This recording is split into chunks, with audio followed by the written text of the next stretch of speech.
I'm James Rule. Welcome to the Lonely Leader podcast, where we help existing and aspiring leaders find clarity, build resilience, drive performance, and enhance fulfillment.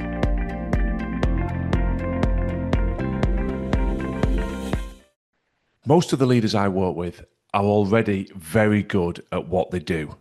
But when I step back from the professional role and ask them about the most important role, the role they carry at home, how are you doing in that particular role? Often there's a pause, often there's a glance and a recognition that perhaps not as well as I should be. Now, we're talking about the role that comes with no salary, no job description, no performance reviews, no KPIs. It's a role that existed before you stepped into this professional role, and often it's a role that will continue beyond that professional role. That could be the role of a parent, the role of a partner, a husband, a wife. And often, in my opinion and my experience, it's not a negligence, it's not a desire to underperform in that area. It's a blind spot. And it's a core area of focus of the work I do with clients. And I felt it was appropriate to step into this space and explore it in more detail through this episode of the Lonely Leader podcast. As with everything I talk about, I've experienced this challenge personally during my tenures as a CEO, and it took moments of reflection and some of the enough is enough moments that I've talked about in other episodes that actually made me course correct. And it's why I'm so passionate about this when I'm talking with clients. So this isn't something that happens in one big explosive bang. It tends to be a slow erosion. Things start to happen. You work late more often than not. You have to take that call whilst you're sitting at the family dinner table. You pick up a call from a client on a Saturday whilst you're out with your children or your partner. You are physically present on a Sunday, but you're already working through the challenges of the forthcoming week. And as I say, this isn't often a conscious decision that I am choosing my job over my family and my personal roles. It's just something that starts to evolve and becomes the architecture of your life. And the first people to notice it often is not the leader. The leader is focused on work is going well, I'm hitting my KPIs, my performance is good, but the people around you are very, very aware. The people that you share your home with are very aware, be it partner or children, of this shift, of this increasing regularity of working late, of this increasing regularity of picking up a client phone call, of this shift where you are physically present but not emotionally present. This slow erosion has a direct consequence, a ripple effect, if you will, that in my experience, a lot of leaders are unfortunately not consciously aware of. They have a blind spot here, and that is your lack of presence and your absence in certain areas means that there is an imbalance. School runs still have to take place. Homework still has to get coordinated. Meals still have to be prepared and cleaned away. And that lack of presence and that lack of contribution into those other roles as partner or parent, and for many of you it will be partner and parent, that lack of contribution starts to breed a resentment and a frustration which strikes at the core of those relationships. And if that's not addressed, if that's left to fester and grow and develop, then the relationship can fall apart. And it's a sad but true reflection that I often hear people saying, I didn't see this coming. But when you work back, you can see how this slow erosion was taking place and how this imbalance in what's taking place at home starts to create that resentment, and that resentment led to the unraveling of the relationship. It's important to stress, I'm raising these issues because I want to remove the blind spot. I am not raising these issues because I want to preach at you or patronize you in any way. For those of you that have listened to the back catalogue of episodes, I hope my authenticity and sincerity shines through. And I hope the insights I've given you, that I have walked this path, I have been in those C-suite roles, I have walked into some of these roadblocks and learned the difficult lessons as a consequence, will make you all too aware that this is coming from a sincere place. And this is not, as I say, patronization or a judgment sitting in my ivory tower.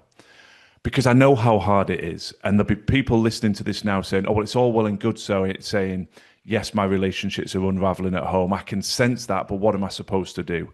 I'm flying at work, or I'm doing the best I can at work, and it's very difficult to be all things to all men and all women. And I hear that frustration. But first and foremost, we need to be aware. Some of you might be listening and thinking, well, no, I think everything's fine at home. I don't think this is relevant, but is it? And that's where candor and conversation is so important, to talk to your partner, to talk to your children, and see what they feel and think about how you are operating. And a key question I always ask people is, how long does it take you to arrive home at the end of a day? Now, when I say arrive home, that's not physically arrive home. That's not stepping through the front door after a commute or coming out of your home office into the family home. It's emotionally arrive. How long does it take you to stop ruminating, playing over conversations, challenges, things that are going on, and actually be fully present with your wife, your husband, or your children? Now, again, no judgment, but I hear a lot of leaders saying, well, I probably never fully arrive. I can't quite stop playing over the challenge of the week or the challenge of the day, and I'm rehearsing and playing over what I've got to do with it the following day. So I'm aware that I'm probably never fully present. And there's a perversity to this, because everybody around you knows it and senses it. So for those of you that think, oh no, it's okay, I'm old school, I'll just hold it all inside and no one will be aware, I don't want to put my problems on other people. I get the nobility of that statement, but your partner knows you well. He or she can read you well, and they will sense that you're wrestling with something. And actually, you often will be in a far better place by just talking something through. If that's what you need to do to get to a point where you can be fully emotionally present, that you can get a degree of closure with what's rattling around in your head, share it with the people that you love, share it with your partner, because then they understand what you're going through and they can interpret that little bit of distance or that little bit of emotional distance for the reason that it is. It's not personal. It's not anything to do with them. It's that you're struggling to decompress from that work situation. So sometimes the best advice, the best insight you can get is from your partner, and you might say, oh, no, they don't understand my role. Well, they understand you, and they understand what makes you tick. And my wife has always been an unbelievable confident and sounding board, and she'll be the first to tell me when I'm being ridiculous or when she thinks I'm onto something. Doesn't have to understand the intricacies of everything I'm doing, but she understands me. So I would encourage you to focus on what needs to be done to allow you to be truly emotionally present, to arrive emotionally into the family home, into the room that you are, rather than still being stuck in work mode inside your head, because everybody sees it, everybody feels it, and that really compromises your ability to optimize your performance in those key personal roles that you need to be at your very best in. A phenomenon that I see regularly, and I'm putting it out there because I want you to be aware of it and I want you to challenge yourself with it, is what I call the guilt loop. So leaders are aware of it. They're aware that work is dominating their thoughts. It's carrying into the family home. It's compromising their presence. It's compromising their relationships. They feel guilty about it. So they create a justification or even a narrative that when I get through this project, when I make this deadline, when I deliver on this strategy, when I secure this new contract extension, whatever the narrative is, things will get better. Things will be more balanced. I'll be slightly less manic. But then when they finish that project or they close that contract or they complete that strategy, that pressure is immediately replaced with the next pressure. And they're aware that they are failing on their promise. So the guilt is yet another burden they have to carry. And that's not healthy. It's not healthy in terms of our energy, our physical or mental health. So as I've said at the start, there can be blind spots. Sometimes those blind spots are actually addressed. They know it's going wrong, but they can't seem to stop it. They make promises that they can't deliver on. People lose faith in their word. Well, you said it was going to be different and it's not. And you said it was going to be different again and it's not. And we go back to eroding your performance in those roles, how you show up as a partner, as a parent, and you're losing that connectivity, you're losing that credibility. And that is devastating in the longer term when you look back and go, all these relationships, I didn't optimize them. maybe they fall apart, maybe you end up separated from a partner or you lose that connectivity with your children. You look back and go, well, it was all because it was all about work and not about investing in those relationships. So we've got to break that guilt loop and actually do something more substantive with the frustrations that we're feeling. The last thing I want you to do is be despondent, feel like what I'm preaching is lose your ambition, lose your focus, don't have professional integrity and a desire to evolve and be the very best version of you at work. And that there is a binary choice. Either I do well at work or I do well at home, but you're never going to be a high performer in both, because that is not what I'm saying. And I 100% can assure you, you can be a high performer in both. The reality and the harsh reality is I see so many people give everything to their professional role and far too little to those personal roles that I think, truth be told, we would all agree are far more important. Our legacy as a parent and as a partner will stand decades, it will stand a lifetime. We want that to be the very best it can be. Our work may be a significant part of our lives, but it still will only be a chapter.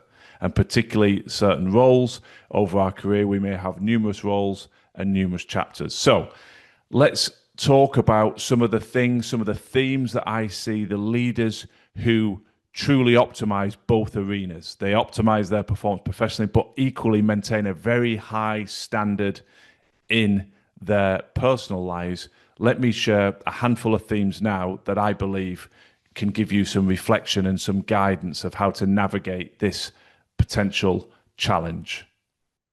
First and foremost, the leaders make explicit agreements, not assumptions.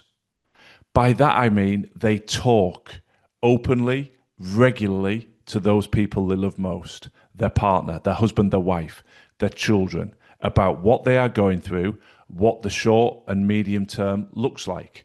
We're all going to have periods of intensity where the pressure ratchets up in our work environment. And it's important for our family to understand that, to understand the commitment and the sacrifice you need to make, how long that is likely to last, what that might mean in terms of stepping into certain weekend commitments or certain late nights. But equally, there is an assurance and an agreement that they stand behind and deliver on, that there will be moments to rebalance things. There will be moments where the weekends free up again. There will be moments where we can get away as a family or as a partner. And they don't assume that everybody understands, because your children and your partner have no idea. Is this the new norm? Is this what mum or dad are going to be doing? Are they going to be gone late nights every night? Is the weekend no longer a weekend? It's just a Saturday because Sunday mum or dad are working or my partner's working. So have the courage to have those conversations. Let everybody know what is going on. Now, I'm not saying you take your 5-year-old and talk them through all the nuances of your job, but certainly, as I know for experience, when your children are stepping into their teenage years, they get it. They understand. They know you're working to provide for the wider family, but they still have a right, in my opinion, to understand when the pressure is going to step up and what that means directly for them as a consequence. The second thing I see them do so well is they have non-negotiables that they protect with the same rigor that they protect their professional commitments. You do not cancel meetings willy-nilly, fail to turn up to important board meetings and client meetings. That's just a non-negotiable for you as a professional. And yet when it comes to those personal commitments, often the rhetoric that comes out of our mouth is, I'll try, I'll do my best to be there. Now, you can't promise that you will do everything. I appreciate different challenges come and go, but there are non-negotiables that you can identify. And I'm not talking about hundreds. I'm talking about 2 or 3 per person. It may be taking your child to a sporting practice or club every week and being present on the sideline. That might be it. It may be a bedtime story that you commit to a certain number of nights a week. You are not going to be on the phone or on your emails. You're going to make sure you deliver on that. It may be a family tradition, a Sunday dinner, an evening out at the restaurant. Whatever that looks like, people recognize that they can rely on you for that. It becomes a non-negotiable, and it becomes a lot easier for you if you have 2 or 3 of those for the people in your house that you build your work commitments around. All of a sudden, you know, look, I'm not going to miss that sports practice. We've got a commitment. We're going out for dinner. I need to be there. Sunday dinner is sacrosanct in our home. I'll be there. Non-negotiables give you a North Star. They make it much easier to navigate the pressures, and everybody around you becomes so much more understanding of these ebbing and flowing of the pressures you're dealing with because they know they can rely on you through those non-negotiables. They know you'll be sitting there at Sunday dinner. They know you'll be watching them in their sports practice. Those things make a world of difference.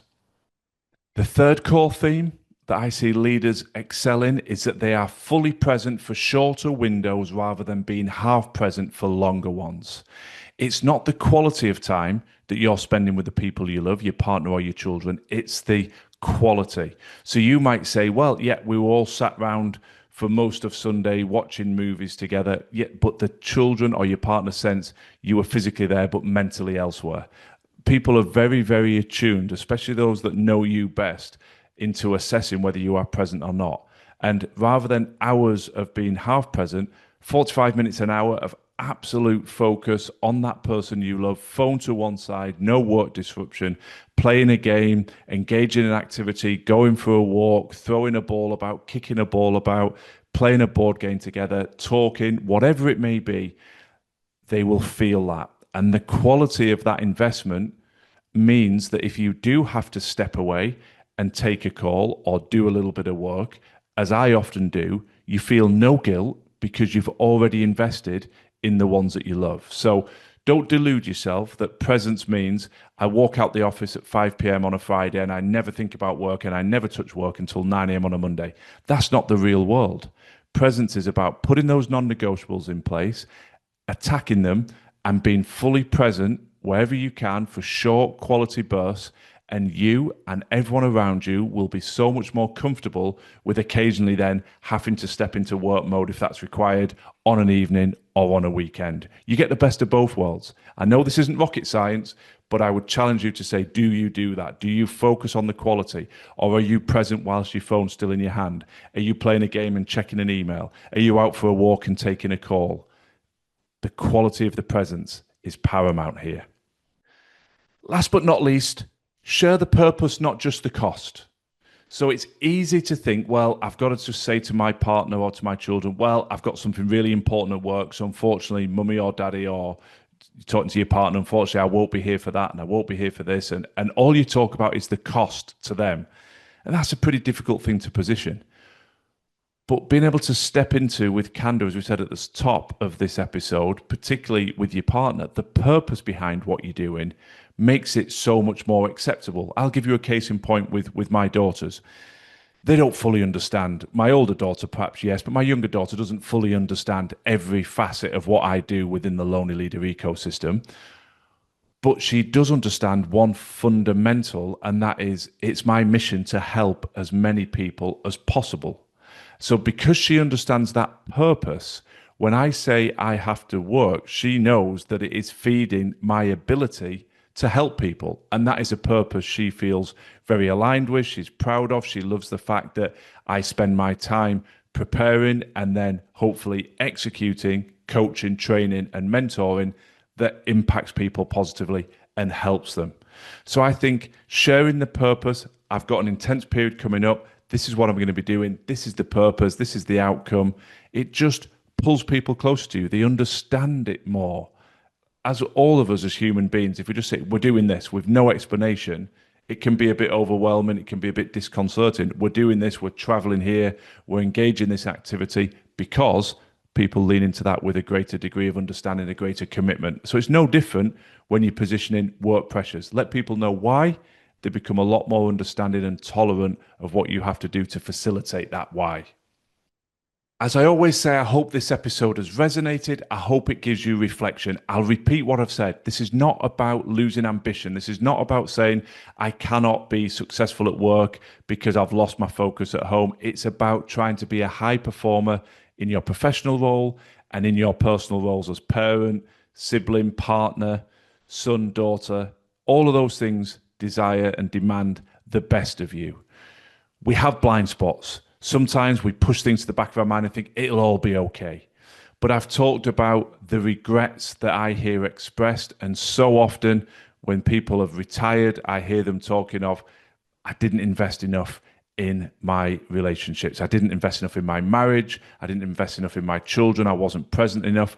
Very rarely have I ever heard anybody say, I didn't work hard enough. I didn't spend enough time at the office. I should have spent more weekends working on that. So I am here to give you those reflections, not to preach losing ambition. I believe we can do it all. But if we want to bring the best, we have to look within. I always say leadership on the outside starts within. It starts with our own reflections. And when you're looking within, there's a very strong link to the people that you live with, the people that you are closest with, the people that you are spending your life with.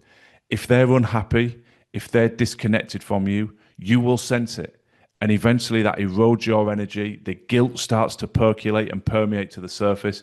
And you know what you're giving your time for professionally is damaging you personally. That's not an ideal situation. You're never going to bring the best of yourself to your professional role if you're looking over your shoulder and thinking, oh, I'm missing things, I'm cancelling things, I'm not present, my wife and husband are annoyed with me, I can feel that resentment, there's a disproportionate imbalance here of work left on my partner because what I'm doing. My children, I can just feel there's a little bit of apathy developing, like, well, yeah, mum or dad, they always say they come in, they never do. None of that gets the best out of you. So I hope this gives you some food for thought. As I always say to you, reach out. If you want to explore this, I've been there. I've been a CEO. I've worked those 15-hour days. I've worked 7 days a week. I was deluded into thinking I had everything under control. And it was that enough is enough moment when I collapsed with pneumonia, mobile phone in hand, ended up in hospital, 2 weeks off work, no phone allowed, that I had almost this epiphany, this reflection on so many levels of how I worked, how I recovered, how I connected with my family. And it led to a seismic set of changes that didn't dilute my ability to perform professionally, but certainly enhance my ability to sustain high levels of performance without burning myself out and without compromising those relationships that are more important to me than anything else in the world in terms of my relationship with my wife and with my daughters. So if you need more insight, please do get in touch. I'll be more than happy to explore with you whether there's things I can do to help you personally. And if you feel this episode has resonated, then feel free to share it with a friend, a colleague, because so many of us are going through this and so many of us have this blind spot. And if there is one wish from this episode, it's to put a spotlight on this challenge and remove that blind spot so at least people are more consciously aware of taking action to prevent the problems that come from a failure to perform in our most important roles, our personal roles. I wish you the best of luck on your continued journey of growth and development. Thanks for listening to the Lonely Leader podcast. I'd be very grateful if you could share and follow if the content resonates. And if you're looking for additional free resource to support your continued growth and development, then please do check out our social media and website details in the show notes. Remember, quality leadership on the outside must always start within.